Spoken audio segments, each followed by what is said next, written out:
નમસ્કાર, સમાચારો સાથે હું છું જયેશ। તો પ્રથમ વાત સુરતની કરીશું કે જ્યાં ડુમસની અંદર 2500 કરોડની જમીનનો જે સમગ્ર કૌભાંડનો મામલો છે તે હવે સપાટી પર આવ્યો છે અને તેને લઈને builder Naresh Shah, city survey Anant પટેલે પરત ખેંચી છે કોશિંગ પિટિશન। જ્યાં આ કોશિંગ પિટિશન પરત ખેંચી છે, હાઈકોર્ટ તરફથી રિજેક્શનની મૌખિક સૂચના આપતા બંનેને ઝટકો લાગ્યો છે।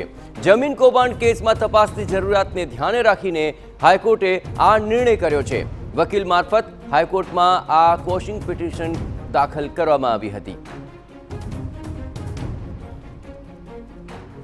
ડુમસનો આ સમગ્ર મામલો છે જ્યાં 2500 કરોડની જમીનના આ સમગ્ર મામલે કોર્ટે મહત્વપૂર્ણ નિર્ણય લીધો છે અને બિલ્ડર નરેશ શાહ અને સિટી સર્વે અનંતની જે કોશિંગ પિટિશન છે તેને લઈને હાઈકોર્ટ તરફથી રિજેક્શનની મૌખિક સૂચના અપાતા બંનેને લાગ્યો ઝટકો।